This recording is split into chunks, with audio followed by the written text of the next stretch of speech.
বৈশ্বিক অর্থনৈতিক সংকটে বাজার ওঠানামা স্বাভাবিক মন্তব্য ওবায়দুল কাদেরের। বাজার নিয়ন্ত্রণে কাজ করছে সরকার। গুড়ি গুড়ি বৃষ্টিতে রাজধানীবাসীর স্বস্তি, ৩ জেলায় বজ্রপাতে ৭ জনের মৃত্যু।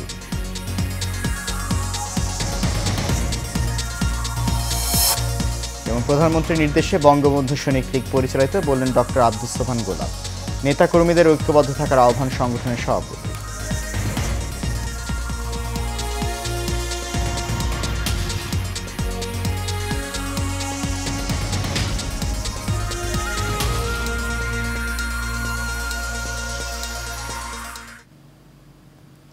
সবাইকে স্বাগত জানাচ্ছি এশিয়ান নিউজে। আপনাদের সাথে আছি আমি সৈয়দ মাহিউজ্জামান মুখর। শুনছেন বিআরবি কেবল ইন্ডাস্ট্রিজ লিমিটেড সংবাদ শিরোনাম। যাচ্ছি পুরো খবরে। বৈশ্বিক অর্থনৈতিক সংকটে বাজার ওঠানামা করবে, এটাই স্বাভাবিক বলে মন্তব্য করেছেন আওয়ামী লীগের সাধারণ সম্পাদক ওবায়দুল কাদের। তিনি বলেন, বাজার নিয়ন্ত্রণে কাজ করছে সরকার। এছাড়া দেশে গণতন্ত্রের কোনো ঘাটতি নেই জানিয়ে ওবায়দুল কাদের বলেন, বিএনপি সকল কর্মসূচি স্বাধীনভাবে পালন করছে। আওয়ামী লীগ সভাপতি ধানমন্ডির রাজনৈতিক কার্যালয়ে এসব কথা বলেন তিনি। বিস্তারিত নূর মোহাম্মদ ভুইয়ার রিপোর্টে। আওয়ামী লীগ সভাপতি প্রধানমন্ত্রী শেখ হাসিনার ধানমন্ডির রাজনৈতিক কার্যালয়ে সমসাময়িক নানা বিষয় নিয়ে কথা বলেন আওয়ামী লীগ সাধারণ সম্পাদক ওবায়দুল কাদের। গণতন্ত্রের ঘাটতি কোথায়?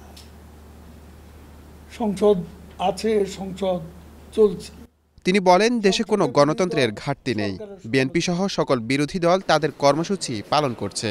বিএনপিও যখন যা করছে ফ্রি স্টাইল বক্তব্য দিচ্ছে, তারপর তারা আজকে একের পর এক সমাবেশও করে দিচ্ছে। নির্বাচন বয়কটের পর তাদের উপর দমন নিপীড়ন যেটাকে বলে, সেটা তো হয়নি। বৈশ্বিক অর্থনীতি মন্দার প্রভাব দেশের বাজারে পড়ছে জানিয়ে সেতুমন্ত্রী বলেন, বর্তমান পরিস্থিতিতে বাজার ওঠানামা করা স্বাভাবিক। আর বাজার পরিস্থিতি ওঠানামা করে, এটা ওঠানামা করবেই। বর্তমান পরিস্থিতিতে আরও বেশি করে এই প্রবণতা দৃশ্যমান হবে। তবে আমি বিশ্বাস করি, আন্তরিকতা থাকলে, আন্তরিকভাবে চেষ্টা করলে সব পরিস্থিতিকে সহনীয় করে রাখা যাবে। এ সময় কেন্দ্রীয় ব্যাংকে সাংবাদিকদের প্রবেশ নিষেধ প্রসঙ্গের প্রশ্নের জবাবও দেন আওয়ামী লীগ সাধারণ সম্পাদক। পৃথিবীর কোন দেশের সেন্ট্রাল ব্যাংকে ঢুকতে পারছে অভাবে? কোন দেশে? ভারতের সেন্ট্রাল ব্যাংকে কি, ফেডারেল ব্যাংকে কি ঢুকতে পারছে কেউ? কেন ঢুকবে? সব ওয়েবসাইটে আছে। দুর্নীতির বিরুদ্ধে প্রধানমন্ত্রী শেখ হাসিনা জিরো টলারেন্স জানিয়ে সেতুমন্ত্রী বলেন, দুর্নীতি করলে কাউকে ছাড় দেওয়া হবে না। দুর্নীতি করলে কারো রেহাই হবে না। নূর মোহাম্মদ ভুঁইয়া, এশিয়ান টেলিভিশন, ঢাকা। আর সকাল থেকেই রাজধানীতে গুড়ি গুড়ি বৃষ্টির দেখা মিলেছে। এতে কিছুটা স্বস্তি ফিরেছে জনজীবনে।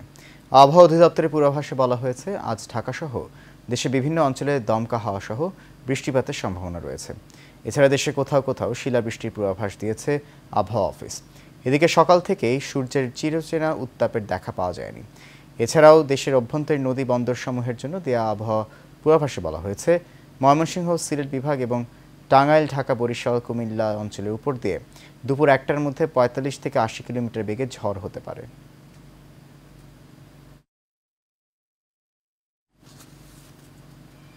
তিন জেলায় বজ্রপাতে ৭ জনের মৃত্যু হয়েছে। সকাল থেকে দুপুর পর্যন্ত বৃষ্টির সঙ্গে বজ্রপাতে নরসিংদীতে ৩ জন, টাঙ্গাইলে 2 জন এবং গাজীপুরে 1 জনের মৃত্যু হয়। নরসিংদীর চরাঞ্চল আলোকবালিতে বজ্রপাতে মা ছেলে সহ 3 জন নিহত হয়। এ সময় আহত হয় আরও 2 জন। দুপুর 12টার দিকে সদর উপজেলার দুর্গম চলাঞ্চল আলোককাবালিতে এই ঘটনা ঘটে। সদর মডেল থানার ওসি তানভীর আহমেদ জানিয়েছে, বজ্রপাতে 3 জন নিহত হয়েছে। আহতদেরকে সদর হাসপাতালে চিকিৎসা দেওয়া হচ্ছে। অন্যদিকে টাঙ্গাইল উপজেলার বীর বাসিন্দা ইউনিয়নের নোয়াবাড়ি গ্রামে 6 জন শ্রমিক ধান কাটতে ব্যস্ত ছিল। এই সময় বৃষ্টি শুরু হলে ধান থেকে দৌড়ে বাড়িতে যাওয়ার সময় আফজাল ও আমিরের উপর বজ্রপাত হয়। এতে ঘটনাস্থলেই তাদের মৃত্যু হয়। এছাড়া গাজীপুরের শ্রীপুরে বজ্রপাতে ফাতেমা আক্তার নামে এক নারীর মৃত্যু হয়েছে। সকাল 9:30টার দিকে উপজেলার কাউরাইদ ইউনিয়নের গলদাপাড়া গ্রামে এই ঘটনা ঘটে। পাট ও বস্ত্রমন্ত্রী জাহাঙ্গীর কবির নানক বলেছেন, বেসরকারিভাবে লিজ নেওয়া পাট কলগুলো আশানুরূপ উৎপাদনে যেতে পারেনি। লিজের শর্ত ছিল পর্যাপ্ত পরিমাণ পাট জাতীয় দ্রব্য উৎপাদন সহ মিলের পুরাতন দক্ষ কর্মীদের কর্মসংস্থান সৃষ্টি করা। সেটি না হওয়ার কারণে এই বিষয়ে নতুন করে সিদ্ধান্ত নিতে পারে মন্ত্রণালয়। এছাড়া বন্ধকৃত পাটকল এলাকার বিশাল জমিতে অর্থনৈতিক জোন করা যায় কিনা সেই বিষয়টি বিবেচনায় নেওয়া হবে। তাই পাট এবং পাটজাত দ্রব্যকে বিশেষভাবে গুরুত্ব দেওয়া হচ্ছে বলে জানান তিনি। সকালে খুলনায় পাটকল পরিদর্শন শেষে খালিশপুর জুট মিল গেটে এক ব্রিফিংয়ে মন্ত্রী এসব কথা বলেন।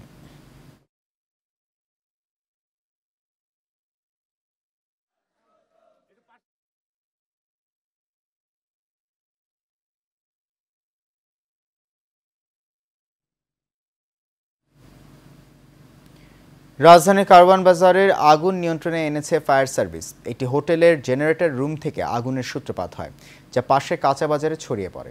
তবে ফায়ার সার্ভিসের 6টি ইউনিটের চেষ্টায় 15 মিনিটের মধ্যে আগুন নিয়ন্ত্রণে আসে। সকাল 10:15টার দিকে আগুন লাগার খবর পায় ফায়ার সার্ভিস। এরপর সংস্থাটির একাধিক ইউনিট ঘটনাস্থলে ছুটে যায়, গিয়ে দ্রুতই আগুন নেভাতে সক্ষম হয়। এই আগুনে হতাহতের কোনো ঘটনা ঘটেনি। কাঁচা বাজার সামান্য ক্ষতিগ্রস্ত হয়েছে। এদিকে রাজধানীর ধোলাইখালের একটি বাণিজ্যিক ভবনে লাগা আগুন 5টি ইউনিটের চেষ্টায় নিয়ন্ত্রণে এনেছে ফায়ার সার্ভিস। এই মুহূর্তে সিপিডি নির্বাহী পরিচালক ডক্টর ফাহমিদা খাতুন বলেছেন, বাংলাদেশ ব্যাংক তার স্বাধীন সত্তা হারিয়ে ফেলেছে, মেরুদণ্ড সোজা রেখে সিদ্ধান্ত গ্রহণ করতে পারছে না। কেন্দ্রীয় ব্যাংক সহ বিভিন্ন নিয়ন্ত্রণকারী সংস্থাগুলোতে স্বচ্ছতা ও জবাবদিহিতার সংস্কৃতি হারিয়ে যাচ্ছে বলেও জানান তিনি। ঢাকার এফডিসিতে ব্যাংক একীভূতকরণ নিয়ে ডিবেট ফর ডেমোক্রেসি আয়োজিত ছায়া সংসদ বিতর্ক প্রতিযোগিতায় প্রধান অতিথির বক্তব্যে তিনি এসব কথা বলেন। তিনি আরও বলেন, ব্যাংকিং খাতে নৈরাজ্য এমন পর্যায়ে উপনীত হয়েছে যে আইএমএফের পরামর্শক্রমে ব্যাংক একীভূতকরণের সিদ্ধান্ত গ্রহণ করতে হচ্ছে। তবে যথেষ্ট পূর্ব প্রস্তুতি না থাকা একীভূতকরণ চ্যালেঞ্জের মুখে পড়েছে। জোর করে ব্যাংক একীভূতকরণ টেকসই হতে পারে না। অনুষ্ঠানে সভাপতিত্ব করেন ডিবেট ফর ডেমোক্রেসির চেয়ারম্যান হাসান আহমেদ চৌধুরী কিরণ।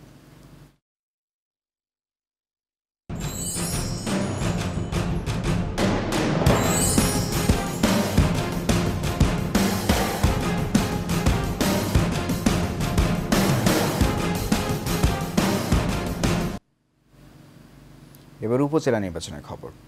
নোয়াখালীর সোনাইমুড়ি, সেনবাগ ও চাটখিল উপজেলা পরিষদ নির্বাচনে চলছে শেষ মুহূর্তের প্রচারণা। প্রার্থীরা দিচ্ছেন উন্নয়নের নানা প্রতিশ্রুতি। তবে জয়ের ব্যাপারে আশাবাদী চেয়ারম্যান ও ভাইস চেয়ারম্যান প্রার্থীরা। নির্বাচিত হলে উপজেলাকে মডেল উপজেলা হিসেবে গড়ার ও উন্নয়নের সুষম বণ্টনের অঙ্গীকারও করেন তারা। ষষ্ঠ ধাপে আগামী 21 মে নোয়াখালীর সোনাইমুড়ি, সেনবাগ ও চাটখিল উপজেলা পরিষদ নির্বাচন অনুষ্ঠিত হবে। উপজেলা পরিষদের যে বরাদ্দ দুইকে সমন্বয় করে আশা রাখি উপজেলাটাকে সুন্দরভাবে একটু সাজাইতে পারবো। সেনবাগ উপজেলাটাকে আমি খুব সুন্দরভাবে মডেল উপজেলা হিসাবে সাজাবো। আমার কাজ হইল সরকারের বরাদ্দকে সুষম বণ্টন করা, জনগণের দাঁড় গোড়া এটাকে সুষম বণ্টন করে আমি পৌঁছে দেব। মাদক মুক্ত এবং কিশোর গ্যাং মুক্ত সমাজ বিনির্মাণে ইনশাআল্লাহ আমি সেনবাগ উপজেলাকে একটি মডেল উপজেলা হিসেবে গড়ে তোলার চেষ্টা করব। আমি ভালো পরিবেশ চাই, অত্র এলাকার যাতে কোনো গণ্ডগোল টন্ডগোল না হয়, মুসলিমভাবে ভোট দিতে হবে। দ্বিতীয় ধাপে আগামী 21 মে রাজশাহীর দুর্গাপুর উপজেলা পরিষদ নির্বাচনে চেয়ারম্যান পদপ্রার্থী মোটরসাইকেল প্রতীকের শরীফুজ্জামান শরীফের বিরুদ্ধে নির্বাচনী আচরণবিধি লঙ্ঘন, হামলা, মামলা ও ভয়ভীতি প্রদর্শনের অভিযোগ তুলে সংবাদ সম্মেলন করেছেন ঘোড়ার প্রতীকের প্রার্থী আব্দুল মজিদ। সংবাদ সম্মেলনে চেয়ারম্যান পদপ্রার্থী আব্দুল মজিদের পক্ষে লিখিত বক্তব্য পাঠ করেন শরীফুল ইসলাম। তিনি বলেন, প্রধানমন্ত্রী শেখ হাসিনা উপজেলা পরিষদ নির্বাচনকে জনগণের অংশগ্রহণমূলক নির্বাচন করতে সকলের প্রতি আহ্বান জানিয়েছেন, কিন্তু প্রতিপক্ষ প্রভাব বিস্তার করে মেয়র ও সংসদ সদস্যের নাম ব্যবহার করে প্রচারণা চালাচ্ছেন। এমনকি ভোটের দিন এজেন্টকে ভোট কেন্দ্রে প্রবেশ করতে দিবে না বলেও প্রকাশ্যে হুমকি দিচ্ছে।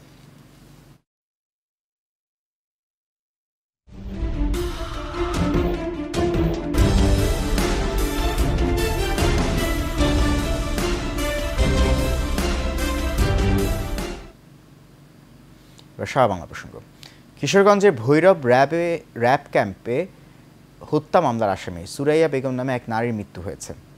গত 13 তারিখে ময়মনসিংহ জেলার নান্দাইল উপজেলার বরুণাকান্দি গ্রামের যৌতুকের দাবিতে রেখা বেগম নামের অন্তঃসত্ত্বা নারীকে পিটিয়ে হত্যার অভিযোগ ওঠে স্বামী তাইজুল ইসলাম, শাশুড়ি সুরাইয়া বেগম ও শ্বশুর আজিজুল হকের বিরুদ্ধে।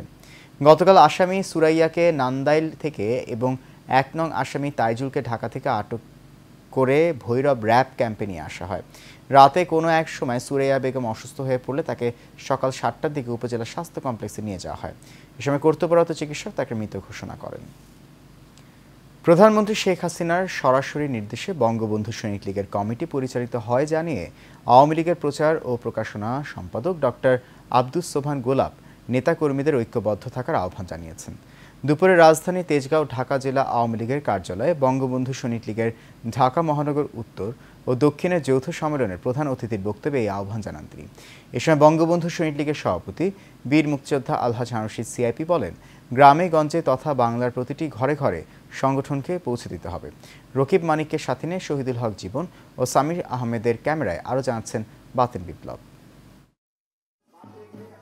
ঢাকঢোল আর মুহুর্মুহু স্লোগানে মুখরিত রাজপথ ধরে স্রোতের মতো আসা নেতাকর্মীদের ভিড়ে নির্ধারিত সময়ের আগেই কানায় কানায় পরিপূর্ণ হয়ে ওঠে ঢাকা জেলা আওয়ামী লীগের কার্যালয়। বঙ্গবন্ধুর স্বাধীনতা, ৭১ পরবর্তী বাংলাদেশ এবং ৫ বারের প্রধানমন্ত্রী শেখ হাসিনাকে হৃদয়ে ধারণ করে একটি স্বপ্নের বাংলাদেশ বিনির্মাণে যারা অক্লান্ত পরিশ্রম আর দুরন্ত সাহস নিয়ে এগিয়ে চলছে তাদেরই একজন বীর মুক্তিযোদ্ধা আলহাজ হারুন রশিদ সিআইপিকে ঘিরেই এই সম্মেলন। দীর্ঘ ২৭ বছরের লালিত স্বপ্নে যিনি সাফল্যের ধারাবাহিকতা এনে দিয়েছেন, লাল সবুজের পতাকাবাহী সেই বীর সন্তানের নেতৃত্বে দুর্বার গতিতে এগিয়ে চলা সংগঠনের ঢাকা মহানগর উত্তর ও দক্ষিণের যৌথ সম্মেলনকে কেন্দ্র করে নেতাকর্মীদের মাঝে উচ্ছ্বাসের ঢেউ খেলে যায়।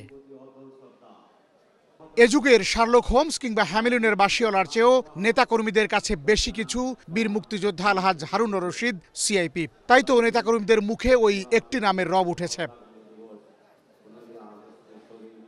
মহানগর নেতৃবৃন্দের পর কেন্দ্রীয় নেতাদের বক্তব্যের শুরুতেই আগমন ঘটে সম্মেলনের প্রধান অতিথি ডক্টর আব্দুস সোবহান গোলাপের। এ সময় ফুলেল শুভেচ্ছায় সিক্ত করার পাশাপাশি উত্তরীয় পরিয়ে বরণ করে নেন বীর মুক্তিযোদ্ধা আলহাজ হারুন রশিদ সিআইপি।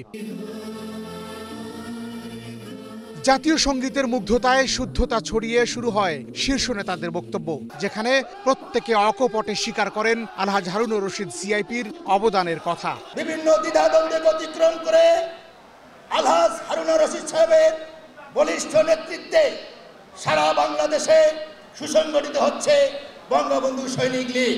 আমাদের প্রিয় নেতা আলহাজ হারুন রশিদ সিআইপি সম্মান ও মর্যাদার সহিত আজকে আমরা রাজনীতির আলোচনা করতে পারি, রাজনীতি করতে পারতেছি। ওই অপশক্তির বিরুদ্ধে যারা এই বাংলাদেশের আমার স্বাধীনতাকে মানতে পারে নাই, যারা বঙ্গবন্ধুকে হত্যা করেছিল, ওই খুনি চক্রের বিরুদ্ধে আপনারা রুখে দাঁড়াবেন। আমরা কাঁধে কাঁধ দিলে এই বিএনপি জামাতের যে ষড়যন্ত্রের বিরুদ্ধে আমরা ঐক্যবদ্ধভাবে থাকব। নেতাকর্মীদের ভালোবাসায় অভিভূত হলেও দু একজনের বিভক্তির বিষয়টি তুলে ধরে বীর মুক্তিযোদ্ধা আলহাজ হারুন রশিদ সিআইপি বলেন, সারা দেশের নেতাকর্মীদের ঐক্যবদ্ধ করতে তিনি সম্মেলনের ব্যবস্থা করেছিলেন। এখনো যারা বিচ্ছিন্নভাবে দূরে থাকার চেষ্টা করছে তাদের মূল স্রোতের সাথে থাকারও আহ্বান জানান এই বীর মুক্তিযোদ্ধা। শক্তিশালী করার জন্য আমি মাননীয় প্রধানমন্ত্রী আজকে শক্তিশালী করার জন্য আজকে বঙ্গবন্ধু সৈনিক লীগ দিয়েছে। আমাদের এটার প্রধান অবদান গোলাম ভাই, কাদির ভাই, মাননীয় প্রধানমন্ত্রী তাদেরকে শ্রদ্ধা করে এই বঙ্গবন্ধু সৈনিক লীগ যতদিন বেঁচে থাকে এই বঙ্গবন্ধু সৈনিক লীগ যেন আরো এগিয়ে যেতে পারি। তিনি জীবনের বাকি দিনগুলি বঙ্গবন্ধু ও শেখ হাসিনার জন্য উৎসর্গ করেছেন উল্লেখ করে আরো বলেন, যে সংগঠন বঙ্গবন্ধুর নিজের নামের সাথে জড়িয়ে রয়েছে সেই সংগঠনকে আধুনিক এবং স্মার্ট করে গড়ে তুলতে নিরলস কাজ করে যাচ্ছেন তিনি। এই নামটা শুনলে মনের ভিতরে একটা পাল মারে। আমি যেহেতু একজন অন্যান্য সংগঠনে যাই নাই, যাব না, যতদিন বেঁচে থাকি এই বঙ্গবন্ধু সৈনিক লীগ আল্লাহ যেন আমাকে আরো উন্নত করতে পারে, আরো বাংলার ঘরে ঘরে গ্রামে গঞ্জে এবং থানা লেভেল থেকে সব জায়গায় যাইতে পারে। আমি কমিটি করেছি সারা বাংলাদেশ, প্রায় 75% কমিটি করছি। সংগঠনে প্রতিযোগিতা থাকবে কিন্তু কোনো বিভক্তি নয় উল্লেখ করে প্রধান অতিথির বক্তব্যে ডক্টর আব্দুস সোবহান গোলাপ বলেন, প্রধানমন্ত্রী বঙ্গবন্ধু সৈনিক লীগের সার্বিক বিষয়ে অবগত। তার নির্দেশনা এবং সাধারণ সম্পাদক ওবায়দুল কাদেরের পরামর্শে তিনি অনুষ্ঠানে উপস্থিত হয়েছেন বলেও যোগ করেন। আমি কেন্দ্রীয় কমিটিকে অনুরোধ করেছি, ওরা বসে এটা আবার পুনর্বিবেচনা করতে পারবে, সেই ক্ষমতা আমাদের আছে, সেই অধিকার আমাদের আছে। কাজে আপনারা এখানে হাউসটা শান্তিপূর্ণভাবে রেখে মাননীয় প্রধানমন্ত্রীর নির্দেশে ওবায়দুল কাদেরের পরামর্শে কিন্তু আমি এখানে আসছি। সংগঠনের সুনাম অক্ষুণ্ণ রেখে সবাইকে ঐক্যবদ্ধ থাকার আহ্বান জানিয়ে ঢাকা মহানগর উত্তর ও দক্ষিণের কমিটি ঘোষণা করেন ডক্টর আব্দুস সোবহান গোলাপ।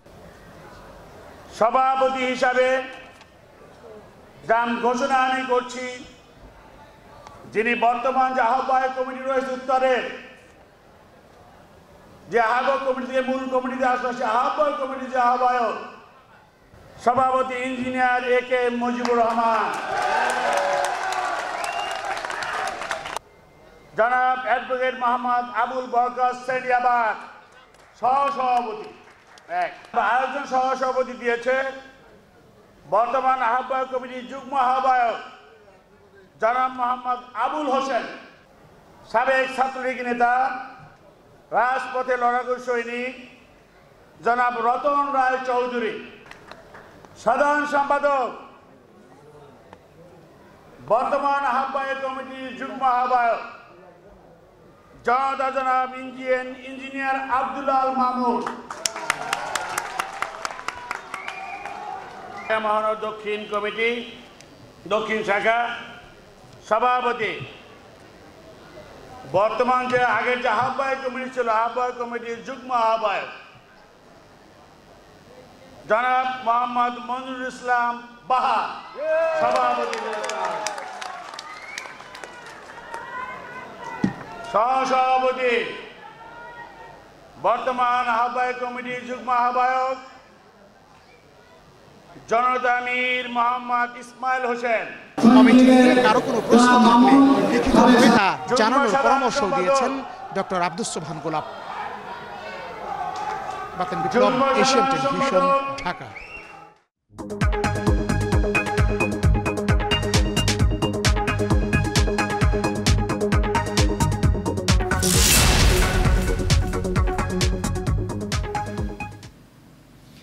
এবার বাণিজ্য সংবাদ। হারপিক বাংলাদেশ প্রান্তিক জনগোষ্ঠীর জীবনযাত্রার মান উন্নয়নে নিবেদিত এনজিও সাজেদা ফাউন্ডেশনের সাথে চুক্তিবদ্ধ হয়েছে। এই পার্টনারশিপের লক্ষ্য অসহায় স্যানিটেশন কর্মীদের স্বাস্থ্যগত সমস্যা সমাধানে একত্রে কাজ করা। সম্প্রতি গুলশান 1-এ অবস্থিত রেকেট বেনকেজারের প্রধান কার্যালয়ে এই চুক্তি স্বাক্ষর অনুষ্ঠিত হয়। সাজেদা ফাউন্ডেশনের জ্যেষ্ঠ উপদেষ্টা মোহাম্মদ ফজলুল হক ও সহকারী মহাব্যবস্থাপক মোহাম্মদ শফিকুল ইসলাম, জনপ্রিয় অভিনয় শিল্পী ও হারপিকের brand ambassador Nusrat Imrose Tisha, Reckitt বেনকিজারের মহাব্যবস্থাপক বিশাল গুপ্তা সহ অন্যান্যরা অনুষ্ঠানে উপস্থিত ছিলেন। এবার HM স্টিল চট্টগ্রাম সংবাদ। এসএসসি 99 ব্যাচ চট্টগ্রামের উদ্যোগে বিশ্ব উচ্চ রক্তচাপ দিবস 2024 উদযাপন উপলক্ষে র্যালি, রক্তদান কর্মসূচি ও আলোচনা সভা অনুষ্ঠিত হয়েছে। জনসচেতনতায় র্যালিটি হালি শহরের বিভিন্ন এলাকা প্রদক্ষিণ করে। এই সময় উপস্থিত ছিলেন ডাক্তার আবু সায়েম, মোহাম্মদ ওমর ফারুক, ডাক্তার নাজমুন নাহার, মোহাম্মদ মনিরুজ্জামান ভুইয়া, সাইফুল ইসলাম সবুজ সহ আরও অনেকে। অনুষ্ঠানে বক্তারা বলেন, উচ্চ রক্তচাপজনিত অসুস্থতা মানুষকে নানাভাবে মৃত্যু ঝুঁকিতে ঠেলে দেয়। এজন্য প্রয়োজন সচেতনতা, পরিমিত খাদ্যাভ্যাস। শেষ খবর এশিয়ান নিউজ। তার আগে BRB কেবল ইন্ডাস্ট্রিজ লিমিটেড সংবাদ শিরোনামগুলো জানিয়েছি আরও একবার।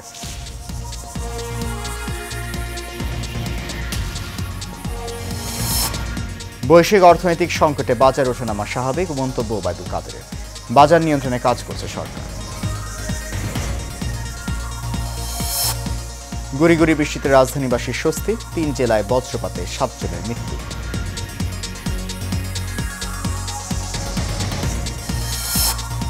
এবং প্রধানমন্ত্রীর নির্দেশে বঙ্গবন্ধু সৈনিক লীগ পরিচালিত, বললেন ডক্টর আব্দুস সোবহান গোলাপ। নেতাকর্মীদের ঐক্যবদ্ধ থাকার আহ্বান সংগঠনের সব।